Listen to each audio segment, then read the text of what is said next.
close till I get up. Time is barely on our side. I don't wanna waste what's left. The storms we chase are leading us, and love is all we'll ever trust. Yeah, no, I don't wanna waste what's left. And on we'll go. Di paket penjualan kita mendapatkan strap 22 mm, lalu pin charger magnetik dengan 2 pin, ya ini 2 pin. Kemudian kita mendapatkan unit dari smartwatchnya sendiri. Yang saya pesan ini warna silver ya, dengan backcase warna hitam, keren. Kemudian ada panduan untuk connect ke aplikasinya yaitu FitCloud Pro. Ini ada QR, lalu kita mendapatkan buku panduan user manual dengan beberapa bahasa, cukup tebal ya ini ya. Dan untuk boxnya sendiri ini hanya ada keterangan tulisan smartwatch AMOLED always on dan juga spesifikasi dari smartwatchnya. Smartwatch DM50 hadir dengan desain bulat dan cukup maskulin ya. Smartwatchnya sendiri ini besar, sangat cocok untuk Anda yang berlengan besar. Smartwatch ini hadir dengan layar AMOLED 1,43 inch dan dengan diameter sekitar 49 mm. Untuk bagian depan seperti ini dan bagian samping sini ada 2 tombol. Satu tombol di bawah untuk menyalakan dan mematikan smartwatchnya, lalu untuk yang di atas untuk masuk ke menu. Lalu kita cek untuk bagian samping kiri sini kosong ya, tidak ada apa-apa. Dan material case-nya sendiri terbuat dari full metal ya. Dan untuk bagian belakang ini untuk backcase-nya terbuat dari plastik dengan finishing doff halus. Strapnya sendiri berukuran 22 mm dengan sistem quick release yang bisa diganti-ganti. Lalu samping sini kita melihat ada lubang mikrofon yang cukup kecil ini ya, lubang mikrofonnya ya. Dan kemudian untuk samping kiri sini ada lubang untuk speaker, karena smartwatch ini sudah mendukung fitur Bluetooth call. Dan juga di sisi bawah ini ada satu lubang. Saya juga ini nggak tahu fungsinya untuk apa ya kira-kira. Dengan layar AMOLED dengan resolusi yang tinggi membuat watchface-nya terlihat bagus. Dan ini adalah contoh dari watchface yang sudah terinstall di smartwatch-nya. Total ada 4 watchface dengan 1 slot saja yang bisa kita ubah watchface-nya lewat aplikasi FitCloud Pro. Kemudian ini untuk tampilan menunya sendiri bisa diganti dengan double klik. Ada 3 tampilan menu dan ini adalah model circle yang ketika kita putar akan ada efek getarnya. Nah, ada efek getarnya. Kemudian untuk tampilan yang ketiga ini seperti ini. Nah, ini untuk tampilan menunya sendiri menurut saya cukup sedikit ya, hanya ada 3 opsi saja. Untuk scrollnya sendiri ini nggak terlalu mulus dan nggak terlalu berat juga ya. Kalau kita slide dari atas ke bawah, di sini ada shortcut. Ini untuk flashlight. Kemudian ini untuk brightness-nya. Brightness sendiri ini sudah cukup jelas ya, walaupun saya set ke yang paling rendah. Kemudian sini ada fitur untuk mengaktifkan Bluetooth call. Yang di bawah untuk mengaktifkan media audio bisa di smartwatch-nya atau kita bisa nonaktifkan untuk audionya di smartphone. Kemudian sini ada shortcut ke pengaturan. Sini ada menu style, tampilan menu. Lalu display, di sini ada screen time on. Ini sampai dengan 30 detik ya, cukup lama. Kemudian ini untuk raise to wake-nya. Nah, di sini adalah fitur yang sangat membantu. Di sini adalah fitur AOD dan kita cek untuk model AOD digitalnya, tampilannya seperti ini ya. Ini tampilannya keren banget untuk yang digital. Lalu coba kita cek untuk tampilan yang analog.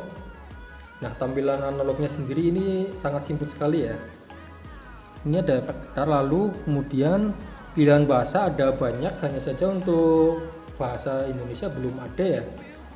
Kemudian di menu ini kita bisa set untuk jamnya, kemudian di menu sistem ini ada untuk reboot dan power off.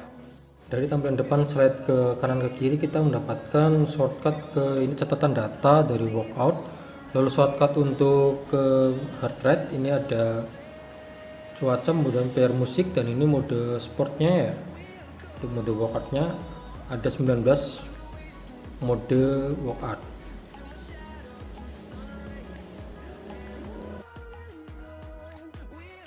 Beralih ke pengecekan sensor, di sini ada sensor heart rate.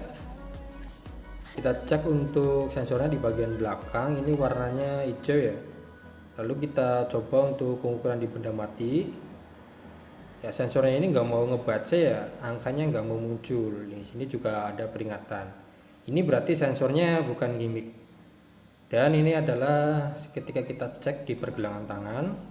Nah, ini hasilnya berjalan secara dinamis ya, atau angkanya berubah. Lalu untuk sensor SPO2 kita cek, di sini sensornya berwarna merah magenta ya di bagian belakang.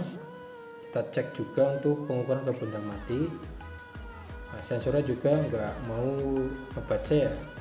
Lalu kita cek di pergelangan tangan ya sambil kita tunggu. Namun sayang di smartwatch ini absen untuk sensor atau fitur blood pressure-nya ya.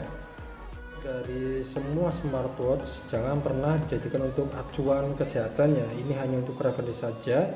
Dan ini hasil pengukuran SPO2 nya apakah berjalan dinamis, dan ya berjalan dinamis atau angkanya berubah. Dan ini adalah mode dari workoutnya smartwatch D50. Total ada 19 mode workout, dan kita bisa menambahkan mode workout lagi dari aplikasi FitBlood Pro. Lalu kita cek untuk tampilan dari mode workoutnya, dan ini tampilannya seperti ini.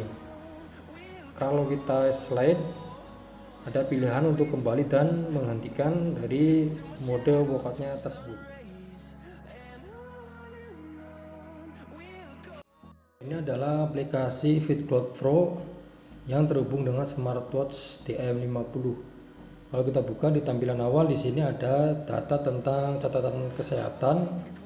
Kemudian untuk bagian device kita ada keterangan smartwatch yang terkonek di HP kita. Ini ada keterangan DM50. Ini untuk push notification, ini untuk mengatur notifikasi dari aplikasi apa saja yang akan tampil di smartwatch kita. Di sini juga kita diberikan opsi untuk menonaktifkan notifikasi ketika HP kita sedang posisi on atau layarnya tidak terkunci. Nah, ini fitur ini bisa untuk menghemat daya baterainya. Kemudian untuk selanjutnya sini ada pengingat seperti pengingat aktivitas, pengingat minum, dan sini dial library. Ini adalah watch face-nya. Dan untuk di bagian sini, di bagian my dial, ini adalah untuk watchface yang pernah kita download sebelumnya. Dan di antara watchface ini ada dua watchface yang menjadi favorit saya. Yang pertama adalah ini, yang kedua adalah ini. Kenapa saya memfavoritkan dua watchface tersebut? Ya alasannya karena hanya dua watchface tersebut yang menampilkan presentasi baterai secara akurat. Artinya presentasi baterai ditampilkan secara detail seperti 100%, 95%, 96%, atau 82%, 83%. Seperti itu.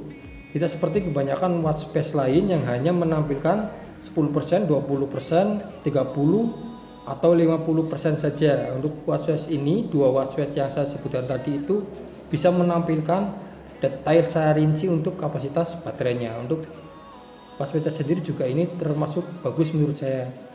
Ini untuk analog dan digitalnya juga pilihannya cukup banyak, hampir ada 200 watchface lebih kayaknya ini. Pilihannya banyak. Kemudian di sini ada sport pass ini untuk menambahkan fitur dari mode workout di smartwatch. Karena di smartwatch sendiri hanya tersedia 19 mode. Kita bisa menambahkannya di sini, dan ini cukup banyak. Kemudian di sini ada automatic. Nah, ini untuk pengukuran heart rate secara berkala. Saya nonaktifkan untuk penghemat baterai. Ini adalah menu untuk Fine Watch. Untuk ini menu price preference, ini untuk preferensi jamnya itu dipakai di tangan kanan atau kiri kita.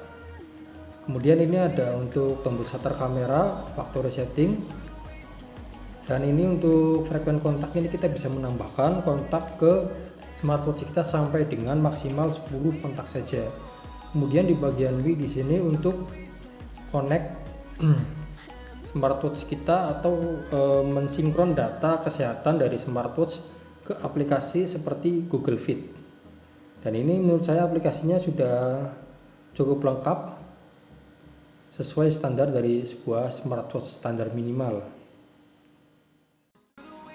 Dan ini adalah contoh karakter yang ditampilkan oleh smartwatch DM50. Untuk karakter yang ditampilkan sendiri ini tidak terlalu banyak dan tidak sedikit juga ya. Namun untuk fontnya, menurut saya ini untuk fontnya ini kecil. Untuk yang karakter yang bisa ditampilkan hanya sebatas ini saja, dan ini tidak bisa di scroll lagi untuk satu layar.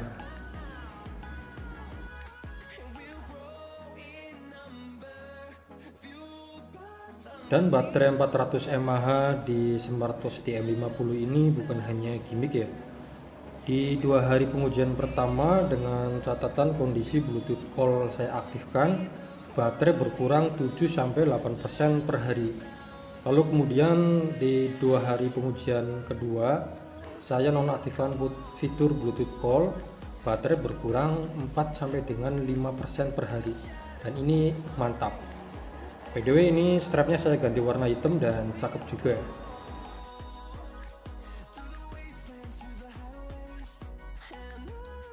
Untuk melakukan panggilan atau menerima panggilan lewat Bluetooth call, dipastikan untuk shortcut di Bluetooth call-nya aktif ya. Dan untuk panggilan biasa bisa berjalan normal di semua handphone tersambung, kecuali untuk WhatsApp call hanya berjalan di Samsung atau iPhone. Ini kita tes untuk HP Samsung ya, dan kita cek untuk kualitas suaranya. Tes, dan ini adalah sampel suara dari smartwatch DM50. Dan tampilan dari player musiknya seperti ini ya. Untuk sampel suaranya bisa kalian dengar sendiri seperti ini.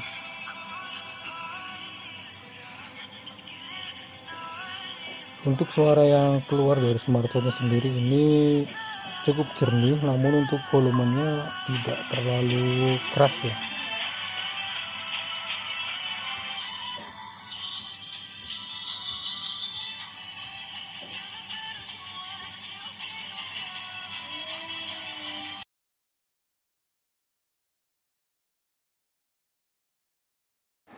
Jadi kesimpulannya untuk smartwatch DM50 ini sangat recommended ya, karena dengan harga sekitar 600 ribuan kita sudah mendapatkan smartwatch dengan desain maskulin, build quality yang bagus, serta layar lebar berpanel AMOLED, ditambah dengan fitur Bluetooth call dengan kualitas suara yang cukup jernih. Ini sangat worth it, apalagi dengan baterai 400 mAh yang awet. Sekian review dari saya, mohon kritik dan sarannya di kolom komentar. Terima kasih.